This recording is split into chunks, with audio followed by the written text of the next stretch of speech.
Yep, so if that's the best game of the day, it leads us to a logical question. What's the second best Christmas Day game? Oh, this is tough. A little tougher. Well, probably Celtics and Knicks, I think, after that, because these are two historic franchises who haven't had a ton of success lately. Certainly not the Knicks. We know the Celtics won a championship not too long ago. But I think they're both moving in the right direction. And Madison Square Garden is always a venue on Christmas Day. You've got the Celtics, who are a genuine challenger in the Eastern Conference to finish in that top 2 or 3 spot.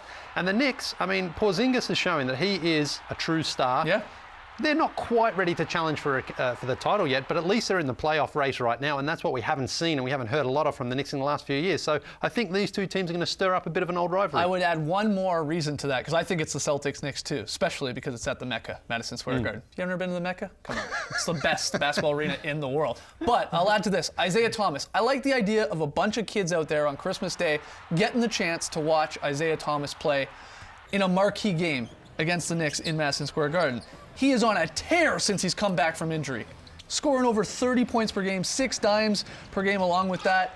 He's been great all season, averaging 26 per. The guy's 5'9". It's fair to say he's one of the greatest, shortest player to ever play in NBA history. And it's always cool, I think, for young kids to see someone of that stature lighten it up out there. So I agree with you. I think it's Celtics-Knicks. I think it's Wolves-Thunder, because a lot of people, this is their first instance they're going to see Russell Westbrook on a basketball floor this year. This is the start of the season for some NBA fans out there. And for some people, they're going to see Russell Westbrook putting up triple-double numbers for the first time all year. This guy is putting up something we haven't seen in 60 years. It's going to be phenomenal for them to see that, and I think he's going to have a heck of a performance on this day.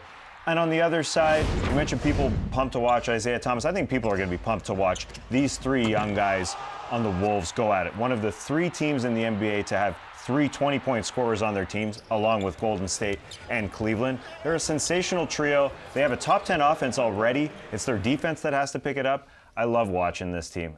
I like watching these painful moments where they're losing a lot of basketball games, because I know the pleasure will follow at some point, because it's just the D that has to go. I love watching that. No one wants defense on Christmas Day anyway. We want high-scoring games. I like that bigger.